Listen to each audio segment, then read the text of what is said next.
안녕하십니까. 자, 이론 인사투표법 집합건물의 수요 및 관리에 관한 법률 보겠습니다. 여기 조문이 굉장히 중요합니다. 잘 나오는 조문들을 위주로 암기하시면 됩니다. 일단 집합건물은 크게 네 파트. 집합건물은 무엇으로 구성되며 그에 대한 권리가 뭐가 있을까? 첫째, 전유 부분. 내가 독점해서 살고 있는 부분을 생각하시면 돼요. 구조상, 이용상 독립성이 있는 부분이죠. 그 전유 부분을 목적으로 하는 권리를 구분소유권이라고 하게 됩니다. 따라서 구조상, 이용상 독립성이 없는 부분, 공동 대피소 같은 것들, 이런 것들은 당연히 구분소유 목적이 될 수가 없겠지요. 자, 구분소유권이 성립하려면요, 일단 구조상, 이용상 독립성이 있어야 되죠.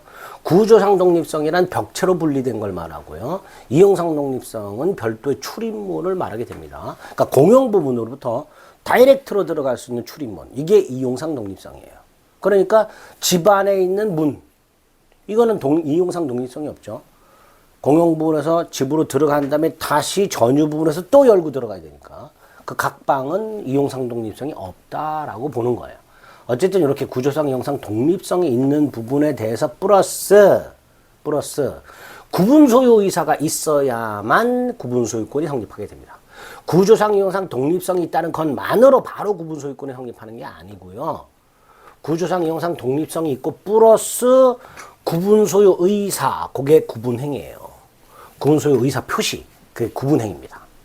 그럼 구분행위가 있어야 구분소유권이 성립이 된다는 거. 이렇게 구조상, 이용상 독립성이 있고 앤드 구분소유 의사가 표시가 되면 설령 이 건물이 집합건물로 건축물로 등재가 안 되더라도 그 시점에 구분소유권이 성립한다라는 게 판례입니다.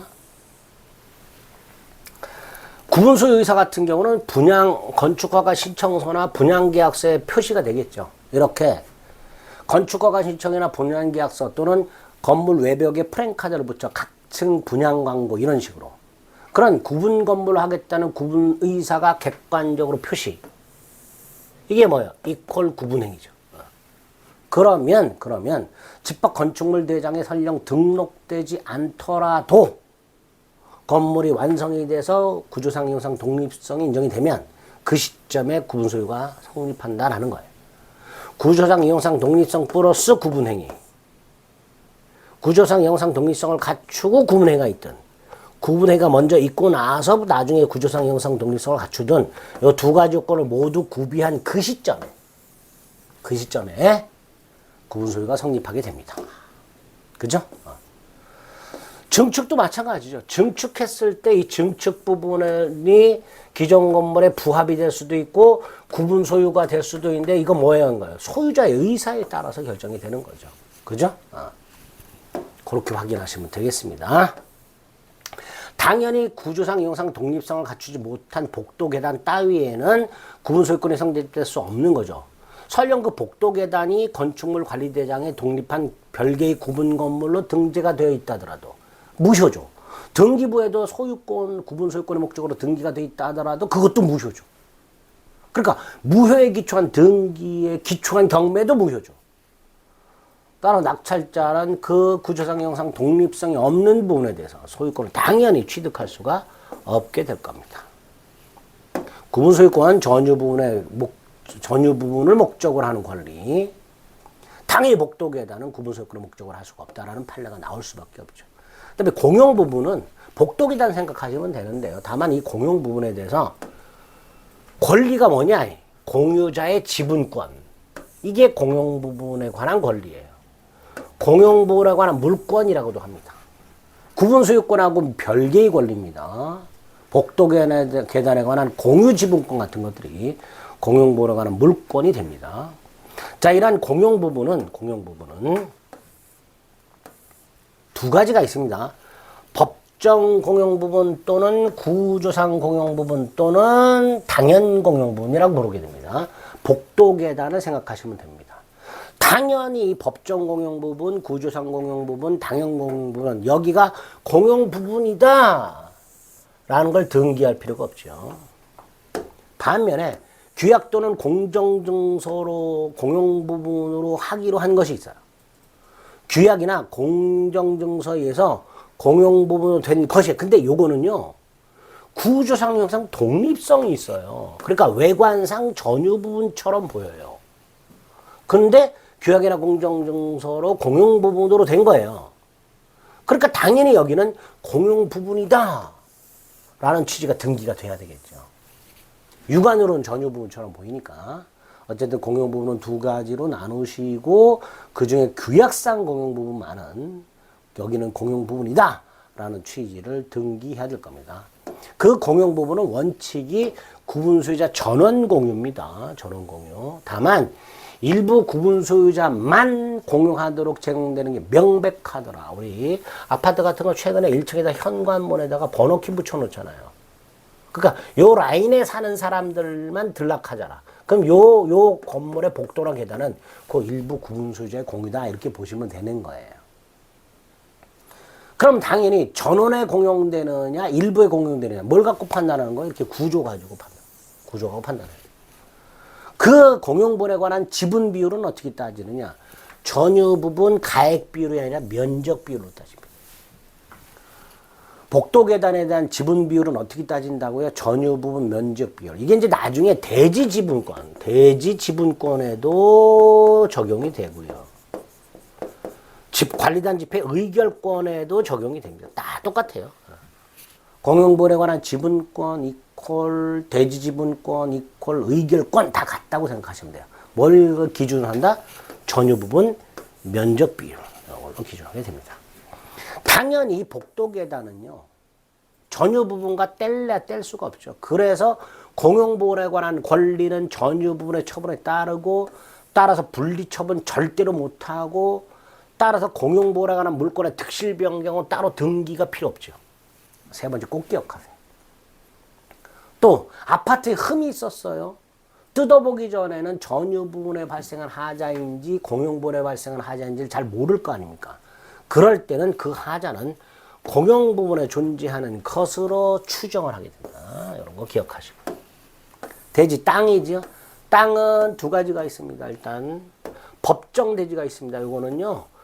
집합 건물 한동 건물이 있는 이 땅, 이게 법정 대지입니다. 그럼 나머지가 이게 규약 대지가 됩니다. 근데 이 규약 대지는요. 지금 보고는 요 규약상 대지가 하나 있고요. 간주규약 대지라는 게 있어요. 이 간주규약 대지는 뭐냐? 이거 생각하시면 돼요. 요거 법정 대지. 근데 건물을 재건축하려고 철거를 해버려요. 그럼 요거는 더 이상 법정 대지가 아니잖아요. 왜? 법정 대지는 일동 건물이 있는 땅이니까. 철거해버리면 이건 더 이상 법정 대지가 아니잖아요. 아닌데 법정 대지로 남겨놔야 될 거 아니에요. 그래 다시 짓지. 그게 간주규약 대지다. 라고 생각하시면 됩니다. 대지는 이렇게 법정 대지와 규약 대지가 있고 규약 대지가 규약상 대지와 간주규약 대지로 나뉘게 되는데 이 대지에 관한 권리를 뭐라 그래요? 대지 사용권. 주로 공유지분권이 되겠죠. 그리고 그 구분 소유권과 대지 사용권도 당연히 일체로 움직여야 되는데 다만 절대적이진 않아요.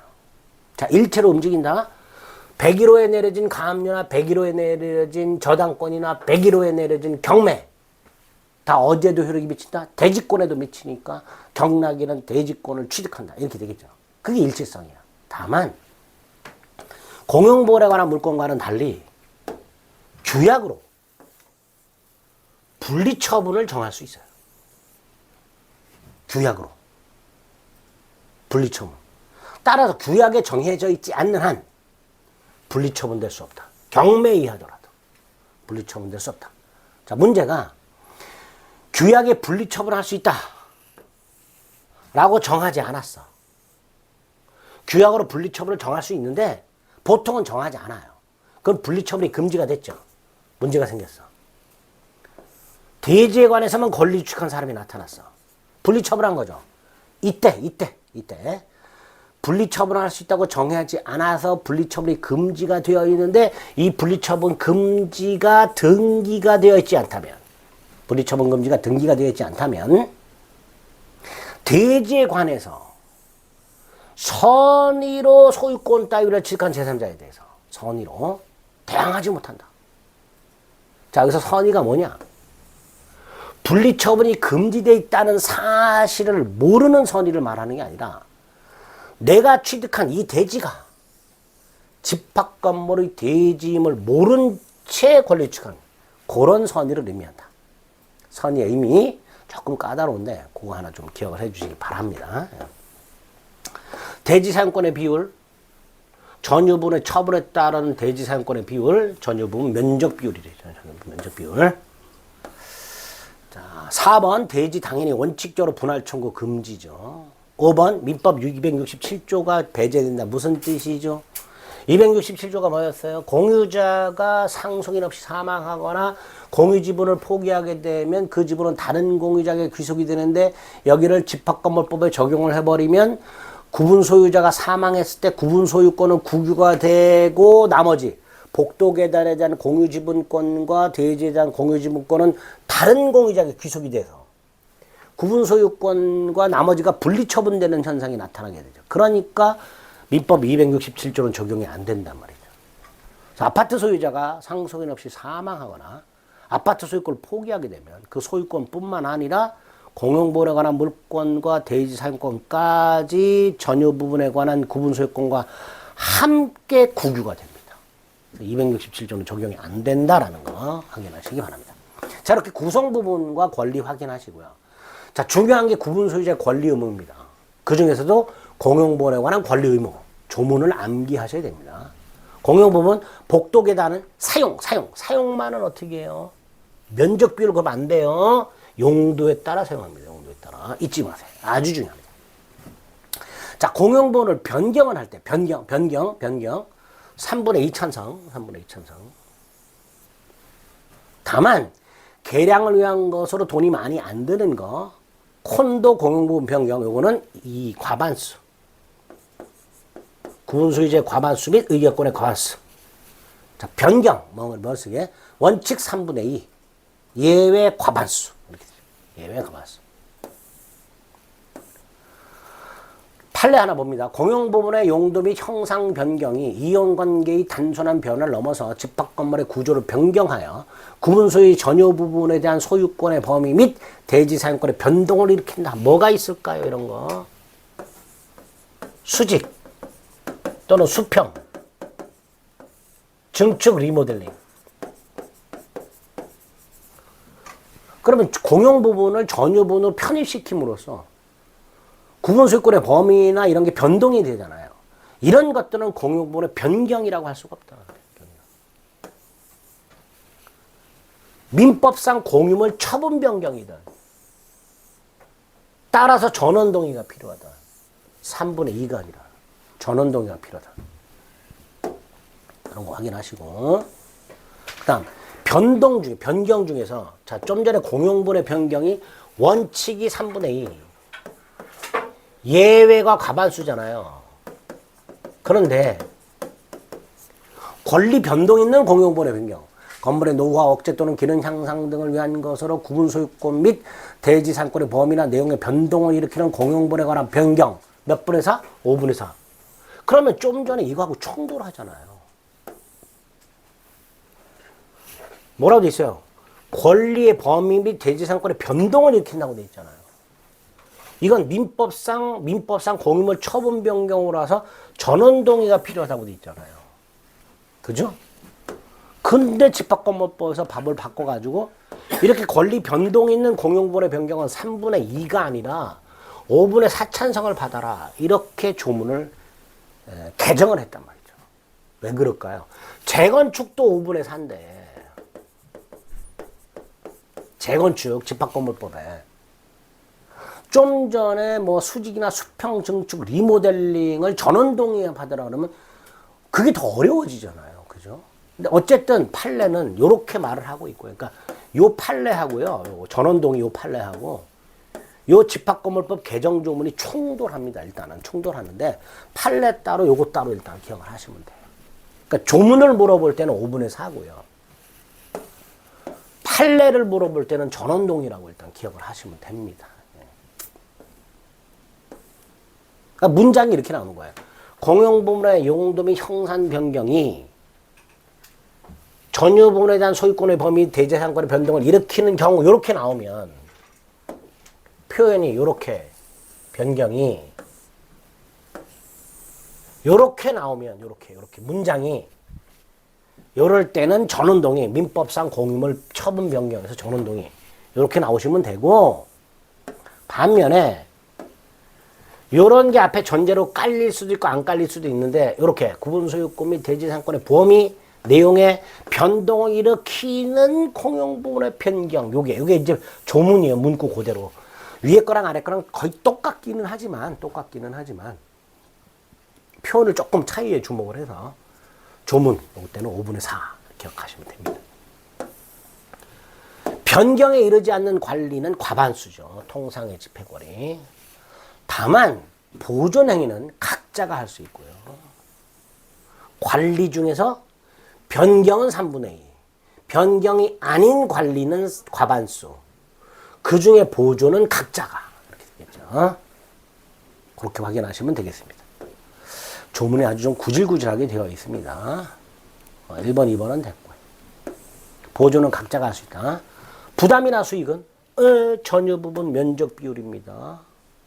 지분의 비율이라고 되어 있으니까 전유 부분의 면적 비율에 따라서 공용 부분 관리 비용, 세금, 의무 이런 거 부담한다. 이익도 수취한다. 이렇게 되겠죠. 따라서 관리단은 관리비 징수에 관한 규약이 없어도 적어도 공용 부분에 관한 관리비만은 그 전유 부분 면적 비율에 대한 만큼 청구할 수 있겠죠. 또 공용 부분에 관해서 발생한 채권이 있어요. 공용 부분 수리비 같은 것들 각 구분 소유자가 단독으로 수리하고 난 다음에, 예를 들어 101호 소유자가 복도 계단 수리하고 난 다음에 각 구분 소유자에게 청구할 거 아닙니까? 그게 공용분에 관해 발생한 채권이죠. 그 채권을 새로운 소유자에게도 돈 내나 행사할 수 있도록 해놨습니다. 따라서 갑이 관리비를 연체한 상태에서 아파트를 을한테 팔았다. 이 을은 갑이 체납한 관리비 중에서 적어도 공용부분 체납 관리비는 승계하게 됩니다. 전 구분 소유자가 체납한 관리비 중 적어도 공용부분 체납 관리비만은 새로운 소유자가 승계하게 됩니다. 전유부분 체납 관리비나 당연히 연체료는 승계하지 않아요. 공용부분 체납 관리비만 승계하고요. 두 번째, 을도 체납하고서 병한테 아파트를 팔았다. 그러면 요 마지막 소유자만 독박을 쓰느냐? 그렇지 않고요. 전 구분 소유자도 적어도 공용부분 체납 관리비만은 중첩적으로 승계하게 됩니다. 중첩적으로. 거기 동그라미 2번 판례입니다. 자, 5조는 그냥 뭐 아파트 수리 같은 거 필요할 때 이웃집 사용 청구할 수 있다. 뭐 이런 거고요. 공용부분, 이웃집이 아니라 다른 구분 소유자의 이웃집 전유부분이나 또는 나이 공유가 아닌 공용부분 이런 거 사용을 청구할 수 있도록 되어 있는데, 요거 우리 민법에 있는 인지사용청구하고 비슷하지요. 이런 게 있다. 그 다음 구분 소유자는 관리단 집회에서 의결권 행사할 수 있죠. 자, 의결권은 전유 부분 면적 비율입니다. 101호를 각과 을이 공유하고 있으면요, 관리단 집회에서 의결권 행사할 한 사람을 반드시 정해야 됩니다. 정하지 않으면 의결권 자체를 행사할 수가 없습니다. 그래서 의결권 1항, 2항. 지금 우리는 구분 소유자의 권리 의무를 보고 있어요. 기억하셔야 될 조문들 확인하고 있는 겁니다. 37조 1항, 2항. 의결권의 비율, 전유 부분 면적 비율, 여러 공유 의결권 행사자 1인을 반드시 정하라. 반드시 정하라. 따라서 판례, 의결권 행사자를 정하지 않으면 의결권 행사 자체가 불가능하다. 의결권 행사 자체가 불가능하다. 자, 관리단 임시 집회 소집 청구권, 구분 소유자의 5분의 1 이상이 목적사항을 구체적으로 밝혀 관리인에게 관리단 집회 소집을 청구할 수 있고, 관리인은 소집해야 됩니다.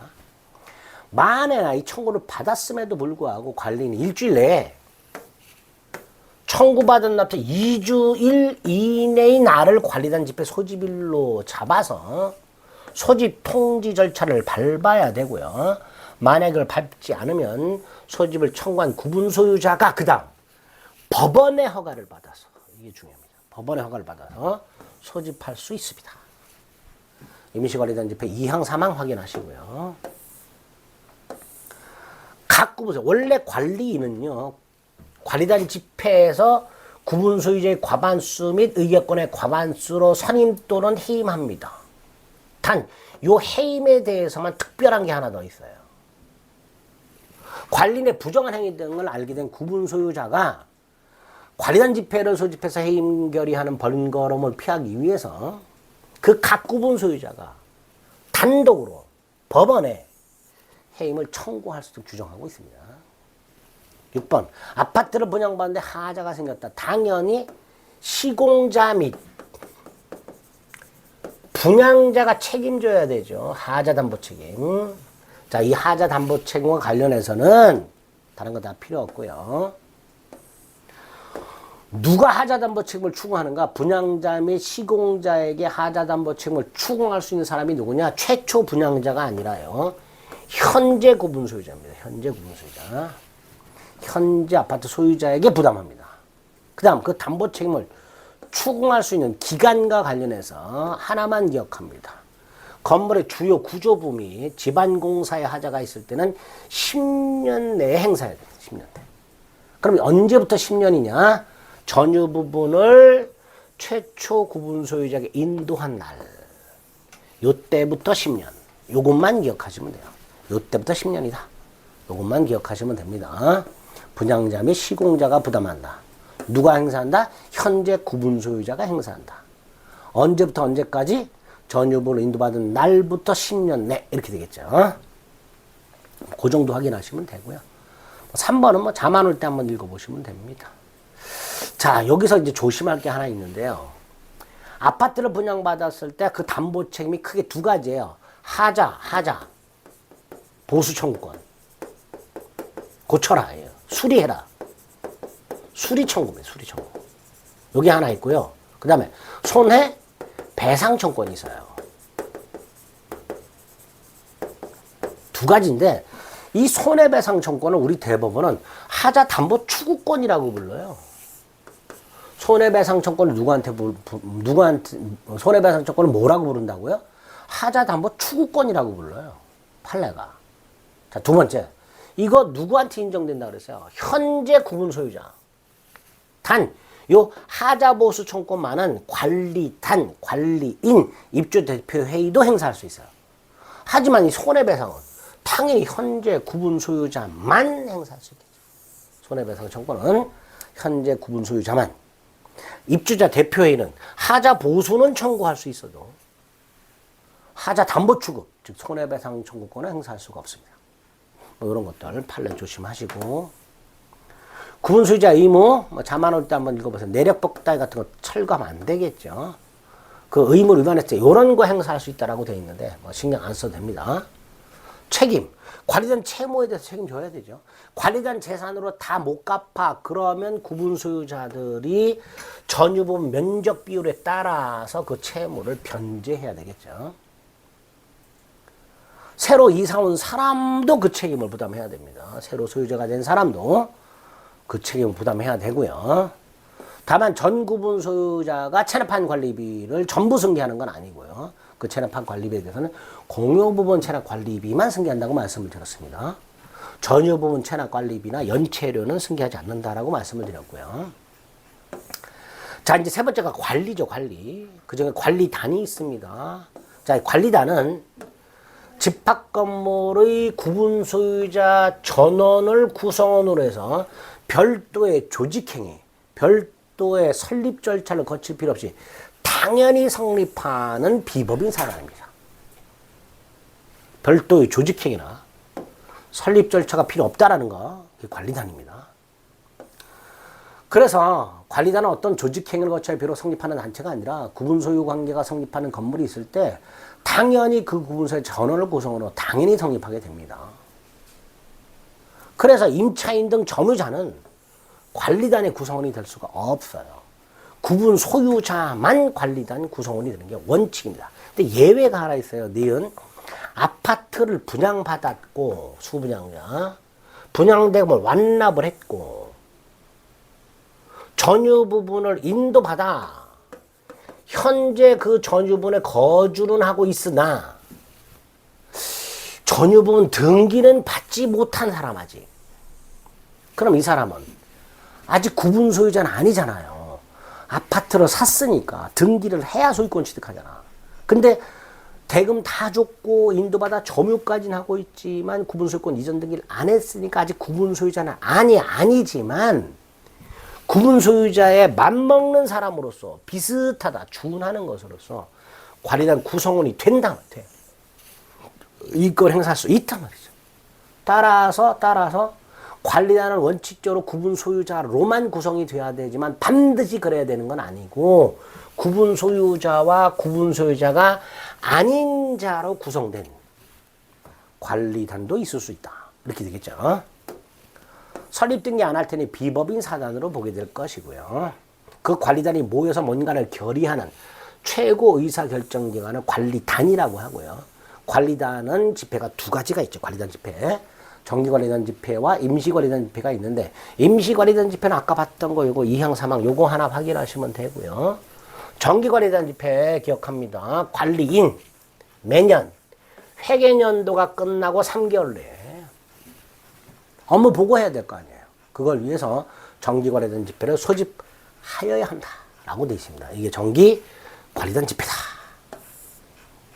소집권자는 원칙적으로 관리인이죠. 다만 아까 소수 구분 소유자가 소집 청구했는데 관리인이 소집 절차를 밟지 않으면 법원의 허가를 받아서 소집할 수 있었죠. 그러니까 소수 구분 소유자가 소집할 수 있는 경우도 있더라 말이죠.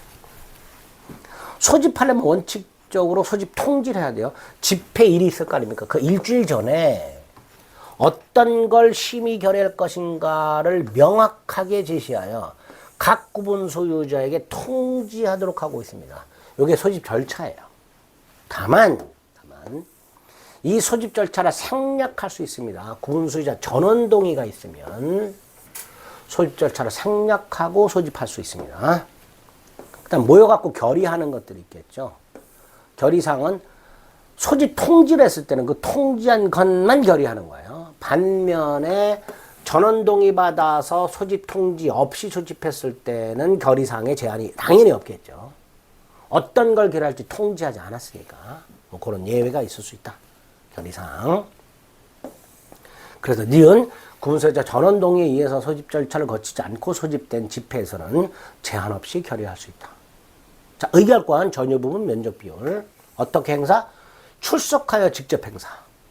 서면 행사. 공인 인증서에 의한 인증 등을 통한 전자적 방법에 의한 행사. 대리인을 통한 행사 등등이 가능하다. 그 다음 구분 소유자가 너무 많으면 집회를 소집하지 않고 서면이나 전자적 방법 등으로 결의할 수 있는데 이때는 4분의 3 찬성. 구분 소유자 4분의 3 이상 및 의결권의 4분의 3 이상이 서면이나 전자적 방법 등으로 합의하면 관리단 집회를 소집해서 결의한 것으로 보게 됩니다. 다만 4분의 3이 아니라 5분의 4짜리가 있었죠. 우리 의결할 때, 모여서 의결할 때 과반수 결의가 필요한 게 있고 3분의 2 결의가 필요한 게 있고 5분의 4 결의가 필요한 게 있잖아요. 자, 이런 것들은 각각 서면이나 전자적 방법으로 결의할 때도 과반수 결의, 3분의 2 결의, 5분의 4 결의가 필요합니다. 서면이나 전자적 방법에 의한 결의는 원칙이 4분의 3인데요. 예외가 있을 수 있다. 과반수 결의해도 되는 게 있고 3분의 2 결의해야 되는 게 있고 5분의 4 결의. 이건 각각 따로 기는 거예요. 콘도미니엄은 공용부분 변경 과반수죠. 권리 변동을 일으키는 공용부분에 관한 변경은 5분의 4죠. 건물 가격의 2분의 1 초과멸실 복구 결의도 5분의 4죠. 재건축 결의도 5분의 4죠. 그러니까 이런 것들은 서면 결의할 때도 과반수 5분의 4 찬성이 필요한 거죠. 그 다음에 콘도미니엄 권리 변동 있는 공용부분이나 아니면 그냥 공용부분의 변경은 3분의 2잖아요. 그죠? 이런 것들은 3분의 2 찬성으로 충분하다. 자, 결의가 있어요. 그 결의에 참가한 구분 소유자뿐만 아니라 새로 이사 온 사람도 결의의 효력이 미치게 됩니다. 그 다음 관리인이 나왔죠. 관리단의 대외적 대표기관이면서 대내적 업무집행기관이죠. 이 관리는 집합건물 관리단 집회를 소집하여 구분 소유자의 과반수, 의결권의 과반수로 선임 또는 해임합니다. 니은 또 구분 소유자가 10인 이상일 때 선임해야 돼요. 10인 미만이라면 선임 안 해도 됩니다. 지금 자격에 아무런 제한이 없기 때문에 꼭 구분 소유자일 필요가 없습니다. 법인도 됩니다. 임기는 2년 범위 내에서 규약으로 정하도록 하고 있습니다. 요 정도 관리는 확인하시고요. 해임 중에서 예외가 있었죠. 각 구분 소유자가 법원에 해임을 청구해 해임되는 경우도 있겠죠. 관리인의 권한, 업무 집행 및 대표기관이라고 되어 있고 그 권한이 이렇게 되어 있어요.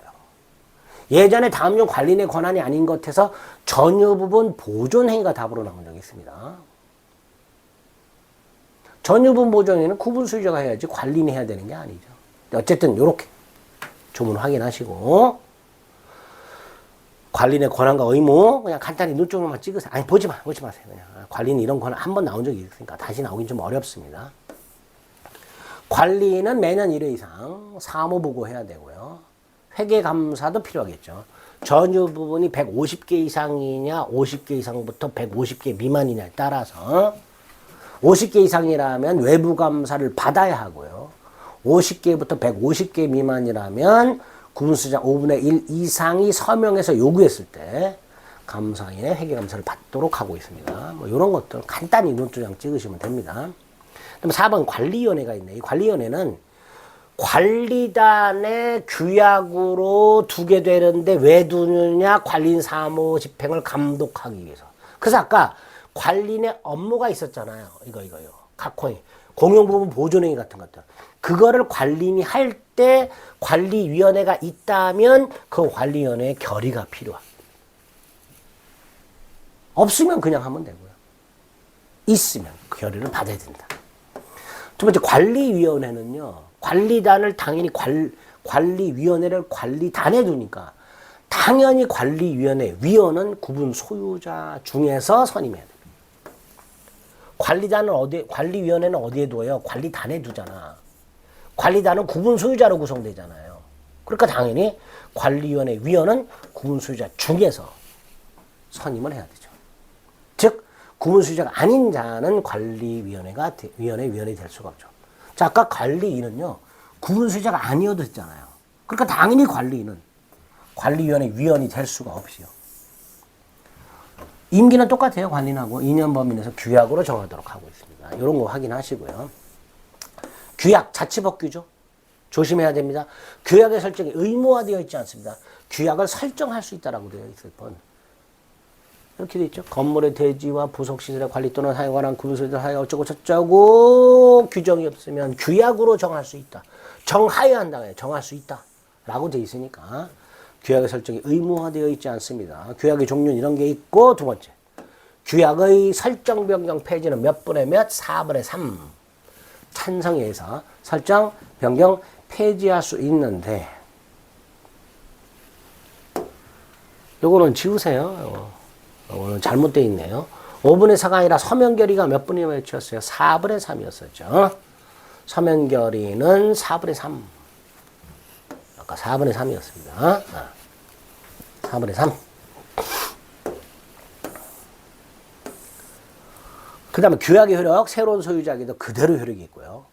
집합건물 분쟁조정위원회가 있네요. 집합건물에 대해서 이런 분쟁이 있을 때 건물의 하자, 관리인의 선임 등 공용부분과 관련된 거 전유 부분 아닙니다. 공용부분, 관리비증소, 규약, 재건축 철거, 악취, 소음, 진동 등등등 그 분쟁에 대해서 심의 조정할 목적으로 집합건물 분쟁조정위원회가 설치가 되어 있는데 다른 건 다 필요 없고요.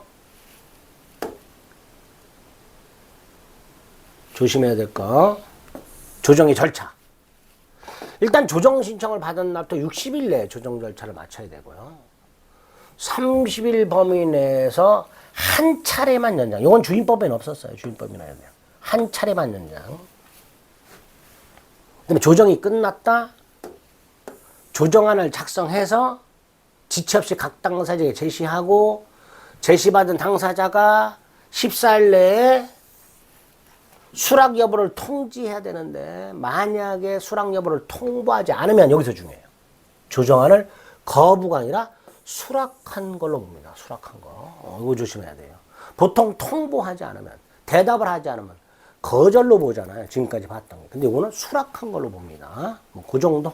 그 정도 확인하시고. 자, 마지막 재건축 복구. 재건축은 때려 부시고 새로 짓는 거. 복구는 멸실했을 때 당연히 복구하는 거죠. 재건축의 요건이 뭐예요? 너무 낡거나 또는 재건축하면 아파트 가격이 현저하게 올라가거나 둘 중에 하나. 그 다음 5분의 4찬성 결의. 이게 재건축거리죠. 5분의 4찬성 결의라는 거.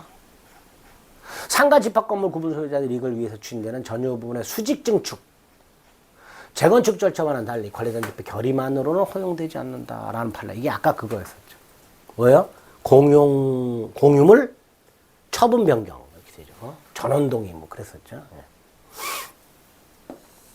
재건축 결의할 때 반드시 결의해야 되는 게 네 가지인데요. 그 중에서도 특히 재건축 비용,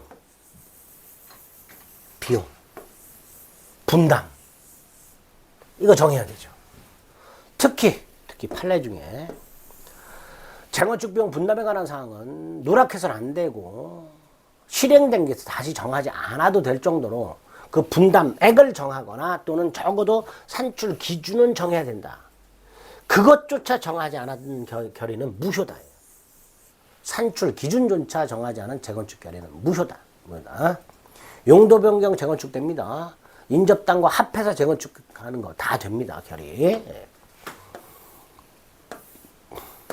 그 다음 재건축 결의가 있을 때 반대자에 대한 서면 촉구라고 해서요. 재건축 결의가 있을 때 그 찬성하지 아니한 구분 소유자에게 다시 한번 재건축에 참가할지 여부를 반드시 서면으로 물어보도록 하고 있고요.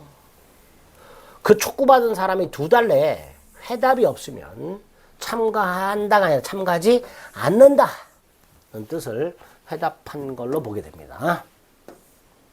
마지막 복구는 둘로 나눕니다. 전유 부분은 알아서 복구하면 되고요. 공용 부분이 문제가 되는데요. 둘로 나눕니다. 건물 가격의 2분의 1 이하 복구냐, 2분의 1 초과 멸실 복구냐, 2분의 1 이하 멸실 복구는 각 구분 소유자가 복구할 수 있고요. 2분의 1 초과 멸실 복구는 마치 재건축하고 똑같아지니까 5분의 4찬성에 의한 복구가 필요하다. 딱 이렇게 2분의 1 이하냐, 2분의 1 초과냐에 따라서 복구 방법이 달라진다는 것만 딱 확인하시면 됩니다. 이게 다예요. 그래서 집합건물법은 제가 교재에서 체크해드리고 설명드린 거 위주로만 봐두셨다가 나중에 이제 마무리할 때 한 번 더 압축해서 또 정리해드릴 테니까 반복해서 그것만 들어보시면 됩니다. 아시겠죠? 더 이상 복잡하게 제가 체크해드리지 않은 것까지 살펴보고 하지 마세요. 딱 표시하고 체크해드린 것만 확인해서 반복해 주시면 되겠습니다. 집합건물법 봤습니다.